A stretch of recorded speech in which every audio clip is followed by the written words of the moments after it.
तो दोस्तों आज की इस वीडियो में हम लोग बात करने जा रहे हैं भारत और सऊदी अरेबिया को लेकर। दरअसल हम लोग पिछले कुछ सालों से देख पा रहे हैं कि भारत की नजदीकियां मिडिल ईस्ट के कुछ प्रमुख देशों के साथ बहुत ज्यादा बढ़ी है, जिसमें प्रमुखता से यूएई और सऊदी अरेबिया का नाम लिया जा सकता है। इन दो देशों के साथ जिस हिसाब से भारत की नजदीकियां बढ़ी है और जिस हिसाब का कॉपरेशन बढ़ा है, इसकी कल्पनाएं पहले करना बहुत ज्यादा मुश्किल था।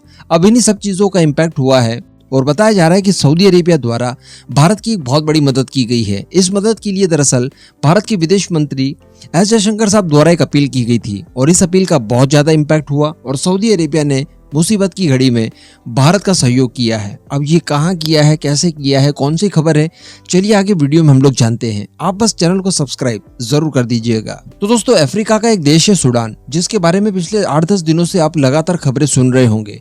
यहाँ पर दरअसल सिविल वॉर छिड़ चुकी है। सूडान की आर्मी और सूडान की पैरामिलिट्री फोर्सेस, इन दोनों फोर्सेस के बीच में बहुत ही भीषण जंग हो रही है और ये जंग हो रही है सत्ता प्राप्ति के लिए। यानी पैरामिलिट्री फोर्सेस वहां पर चाहती है कि हम लोग सत्ता पर बैठे और आर्मी चाहती है कि हम बैठे। इन सब को लेकर सिविल वॉर बहुत भयानक स्तर तक पहुंच चुकी है। खुलेआम फायरिंग होना और लोगों का मारे जाना यहाँ पर एकदम आम हो चुका है। बताया जा रहा है कि अभी तक जो सरकारी आंकड़े निकल कर आ रहे हैं उनके हिसाब से 200 से ज्यादा लोग फायरिंग में मारे जा चुके हैं। अब इस परिस्थिति को लेकर भारत भी बहुत ज्यादा गंभीर है और पिछले शुक्रवार को ही प्राइम मिनिस्टर मोदी द्वारा सूडान की स्थिति को लेकर एक हाई लेवल की मीटिंग भी कंडक्ट की गई थी। इसके पीछे का कारण यह है कि बताया जाता है 4000 भारतीय सूडान में फंसे हुए हैं। अब सूडान की बात की जाए तो जैसा कि सिविल वॉर तो छिड़ी चुकी है, अंधाधुंध गोलियां चल रही है, सड़क पर आप बाहर निकल नहीं सकते, खाने पीने की खासी दिक्कतें हो रही है, दवाइयों की प्रॉब्लम है, बिजली नहीं मिल पा रही है और यहाँ पर कम्युनिकेशन सिस्टम्स भी पूरी तरह से ठप पड़ चुके हैं। यानी किसी तरह से आप उन 4000 फंसे हुए भारतीयों से कम्युनिकेट नहीं कर सकते, संपर्क नहीं साध सकते, सारी चीजें अस्त व्यस्त हो चुकी है। लेकिन इन फंसे हुए भारतीयों को इवैक्यूएट करना इस समय भारत के लिए बहुत ज्यादा जरूरी है और एक बहुत बड़ा चैलेंज बना बैठा है। इसी बीच खबर निकल कर आ रही है कि सऊदी अरेबिया के द्वारा एक रेस्क्यू ऑपरेशन चलाया गया, जिसमें भारतीयों को भी बाहर निकालने में मदद की गई। दरअसल सऊदी अरेबिया के विदेश मंत्रालय द्वारा बताया गया कि सूडान से कई नागरिकों को बाहर निकाला गया, जिनमें 91 विदेशी नागरिक थे और इन 91 में से 66 सऊदी अरेबिया के बहुत ही ज्यादा करीबी देशों के नागरिक थे, जिसमें एक नाम भारत का भी आता है। रिपोर्ट के मुताबिक सऊदी अरेबिया ने सूडान से जिन नागरिकों को रेस्क्यू किया है, जिन्हें बाहर निकाला है, उसमें भारत है, कुवैत है, Qatar, Egypt, Tunisia, Pakistan, UAE, Bangladesh, Bulgaria, Philippines और कनाडा। इन प्रमुख देशों का नाम सामने आ रहा है जिनके नागरिक फंसे हुए थे सूडान में और सऊदी अरेबिया ने अपने नागरिकों के साथ साथ इन देशों के नागरिकों को भी बाहर निकाला है। अब वैसे कुछ नंबर में भारतीयों को बाहर जरूर निकाला गया, लेकिन अभी भी परेशानी एज इट इज बनी हुई है, क्योंकि ये नंबर बहुत ज्यादा है। 4000 की संख्या में कुल भारतीय फंसे हुए हैं।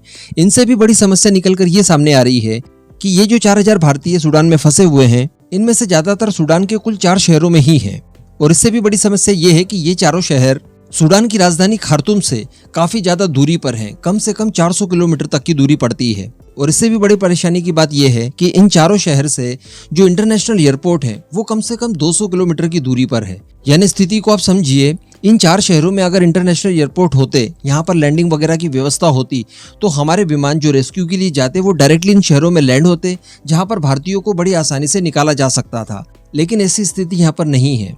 भारत का जो रेस्क्यू विमान जाएगा वो इन शहरों से कम 200 किलोमीटर दूर तक ही जा सकता है। तो कम से कम 200 किलोमीटर आपको अपने नागरिकों को बाय रोड ही निकालना पड़ेगा, जो कि बहुत ज्यादा रिस्की हो सकता है। और जब आप बाय रोड इतना ज्यादा लंबा ट्रेवल करवा के अपने नागरिकों को निकालने की कोशिश कर रहे होंगे, उस दौरान किसी तरह का कोई बड़ा हादसा जरूर हो सकता है। क्योंकि जिस भी किसी देश में इस तरह का गृह युद्ध शुरू होता है तो वहां पर अक्सर देखा गया है कि विदेशियों को बंधक बना लिया जाता है या प्रेशर डालने के लिए उनके ऊपर अटैक्स किए जाते हैं।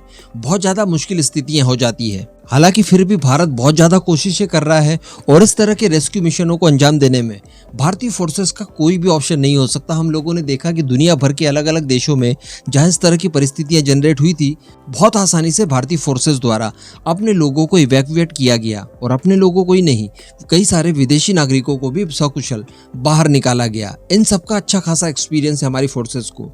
तो इसमें कोई दो मत नहीं है कि आने वाले कुछ समय में इस तरह की व्यवस्थाएं की जा सकेंगी, जिसके जरिए यहाँ से हमारे नागरिकों को सकुशल बाहर निकाला जाए। इसके लिए इंतजार किया जा रहा है कि यहाँ पर किसी तरह का कोई सीज फायर अनाउंस कर दिया जाए। अगर ऐसी परिस्थिति आती है और कुछ विंडो मिलती है तो इस दौरान बड़ी आसानी से बाय रोड इंटरनेशनल एयरपोर्ट तक हमारे नागरिकों को पहुंचाया जा सकता है। उसके बाद उन्हें एयरलिफ्ट किया जा सकता है। मगर फिलहाल जितने भी लोगों को सऊदी अरेबिया के द्वारा रेस्क्यू किया गया है, ये भी अपने आप में बहुत बड़ी बात है। बाकी इस पूरे मुद्दे पर आपका जो भी मानना हो नीचे कमेंट करके जरूर बताइएगा।